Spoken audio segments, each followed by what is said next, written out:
Guddinni indaastirii muuziqaa Oromoo irra darbees kan biyya keenyaa guddisuu irratti shoora olaanaa kan qabu Dooktarri kabajaa Aartiist Alii Birraa waggoota 50 oliif afaanota biyya keessaa fi biyya alaa garagaraan weellisaa tureera.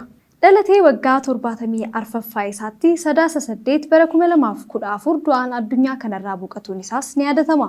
Faawundeeshinii Dooktara kabajaa Aartiist Alii Birraa ilaalchisuun guyyaa har'aa miidiyaaleef ibsi kennameera. Ibsa kana kan kennan Aadde Lillii Maarqos Birraa haadha manaa Aartiist Alii Birraa fi obbo Daraaraa Katamaa itti aanaa hoogganaa Biiroo Aadaa fi Turizimii Mootummaa Naannoo Oromiyaa Asaadfaan Daayireektara Faawundeeshinichaa akkasumas Aartiist Saaliyaa Saamii qindeessituu Faawundeeshinii fi gaazexeessaa Dammaqa Nagaasaa koree qindeessituu Faawundeeshinichaa yoo ta'an ibsa kennaniinis Faawundeeshiniin Dooktara kabajaa Aartiist Alii Birraa waxabajjii 16 bara 2016 hoteela Skylight'tti bakka aangaa'onni mootummaa federaalaa fi naannoo abbootiin gadaa artistoonni fi keessummoonni hedduun argamanitti sagantaalee garagaraan ummataaf akka ifa ta'u ibsaniiru. Waxabajjii 16 guyyaa gaafa faawundeeshiniin kun ummataaf ifa ta'u kanattis seenaan Dooktara kabajaa Aartiist Alii Birraa bifa qorannoon hojjetamiin akka dhiyaatuu fi faawundeeshinichaaf galiin akka sassaabamus koree qindeessituu faawundeeshinichaa kan ta'e gaazexeessaa Dammaqa Nagaasaa ibseera. Waxabajjii 16 bara 2016 hoteela Skylight'tti ifooma just launchii jechuudha. Bakka keessummoonni gurguddaa hooggantoonni mootummaa naannoo Oromiyaa fi kan federaalaa waayillan artistii kabajaa fi Dooktara kabajaa fi Aartiist Alii Birraa hiriyoonni isaa waayillan isaa waliin hojjetaa turan artistoonni Oromoo beektonni hayyoonni abbootiin gadaa abbootiin amantaa bakka argamanitti waxabajjii 16 bara 2016 hoteela Skylight'tti gaggeeffama. Sagantaan kun maal irratti xiyyeeffata isa jedhu waan gabaabaa ibsetan hundi isaanii warra jiran kun waan ibsan qabu waan ta'eef seenaa Dooktar Alii Birraa bifa qorannootiin ni dhiyaata. Isa biratti akkuma nama sirii hime artistii keenya jabdu Saaliyaa Saamii dhimma faaruu muuziqaa viidiyoo garaagaraa qophaa'ee jira waan seenaa gooticha kanaa ibsan waltajjii sana irratti ni dhiyaatu. Faawundeeshinii kana gabbisuudhaaf guyyaan sun guyyaa addaati. Faawundeeshiniin kun hundaa'ee hanga ammaa uummatatti hin ibsamiin jira. Faawundeeshiniin kun immoo kaayyoo fi galma kaleessa Dooktar kabajaa Aartiist Alii Birraa fi inni qabaataa ture hojjetaa ture sana galmaan ga'uudhaaf galii guyyaatti walitti qabamuudhaaf biyya keessaa biyya alaatti isaaf immoo wantoonni adda addaa qophaa'anii jiru. Caalbaasiin ni jiraata. Karaa toora bilbilaa gabaabaatiin namni kamiyyuu iddoo kam taa'ee faawundeeshinii kana akeeka isaa hubatee akka inni gargaaru goona. GoFundMe'n biyya alaatti hin qophaa'a. Achiis immoo uummanni keenya akka deeggarsa godhu ni taasifama jechuudha. Itti aanaa hoogganaa Biiroo fi Aadaa fi Turizimii Mootummaa Naannoo Oromiyaa kan ta'an obbo Daraaraa Katamaa faawundeeshiniin kun dhimmoota tarsiimaawaa ta'an kan akka barnootaa, fayyaa, aartii fi dhimmoota hawaasummaa biroo irratti akka hojjetus ibsaniiru.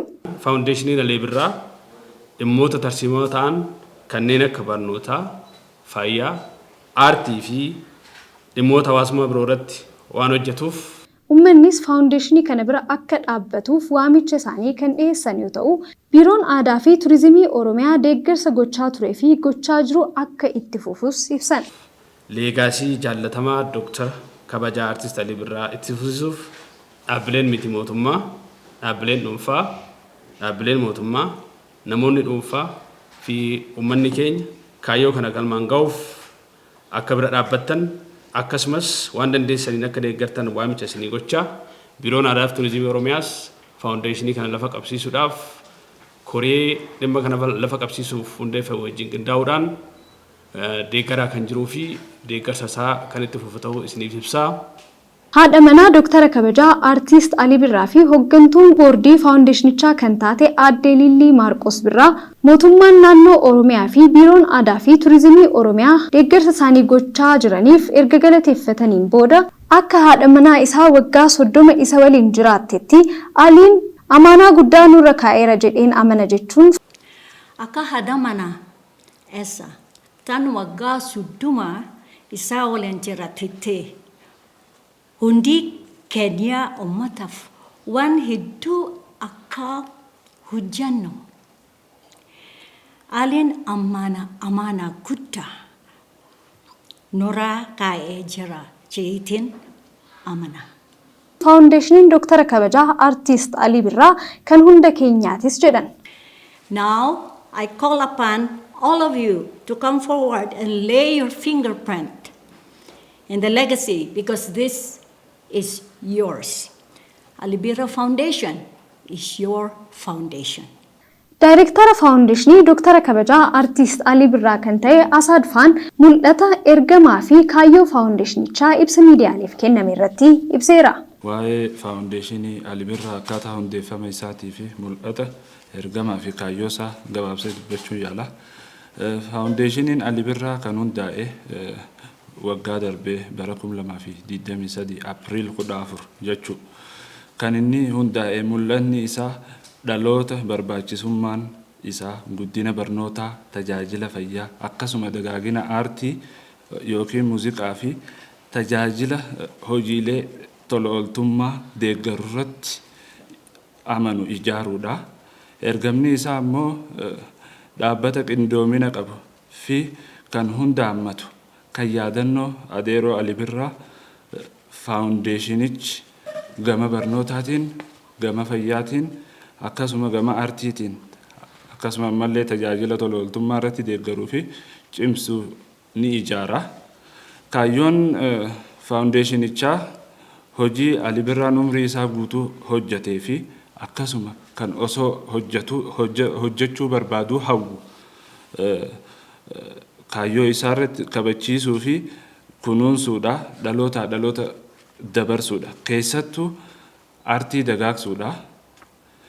Dhaloonni barnoota qulqullina gahaa qabu argachuu irratti ni cimsa. Kan biraa hawaasni tajaajila fayyaa qulqullina qabu fi si'ataa ta'e argachuu irratti faawundeeshiniin kun ni gargaara. Kan xumura tajaajila tola ooltummaa yookiin kan humanitarian support jennuun san jabeessee cimsee irratti ni hojjeta. Akka waliigalaatti kaayyoon isaa aartii dagaagsuu yoo ta'u gama barnootaatiin immoo piroojeektiilee garaagaraa hundeessuudhaan piroojeektii kanarratti barnoota dhaloota impaawer gochuudha. Lammaffaa fayyaa irratti immoo tajaajila fayyaa si'ataa ta'e akkasuma qulqullina qabu irratti gara miti mootummaatiin haa ta'u dhaabbatoota garaagaraa gara mootummaatiin hawaasa hojii ta'uun piroojeektii tana impilimentii godhuun hawaasa biraan ni qaqqabaa jechuudha. Koree qindeessituu faawundeeshinichaa gama aartii kan taate Aartist Saaliyaa Saamis ibsa miidiyaaleef kenname kanaan qophiiwwan gaafa saniif qophaa'an yeroo ibsiteetti sirbi yeroo dhumaaf Dooktara Kabajaa Aartist Alii Birraan hojjetame guyyaa san akka dhiyaatus dubbatteerti. Guyyaa sagantaa kanaa amma Juun 23tti aartistoonni hundi ni argamu.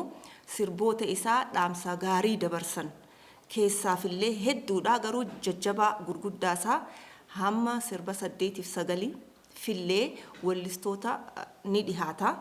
Daa'imman waan garagaraa dhiheessu contemporary dance sirba isaa waan akka barnootaa anis biyyaan qabaa waan jedhuun waan nuuf dhiheessan qabanii baandiin waggaa 30 akkas isaa waliin hojjetan baandiin biiftuu kanarratti nu wajjin argamu. Sagantaa kanarratti dookumentarii gabaabaa Dr. Alii Birraa ni dhihaata Awaash kan jedhu akkasumatti sirbisaa kan dhumaa sagalee isaa kan isin takkaan dhagahin dhuma hojjetee osoo lubbuun jiru osoo gad hin dhiisin darbe waan ta'eef sanillee isaa waliin ta'ee akka dubartiitti hojjete amaanaa ja'a.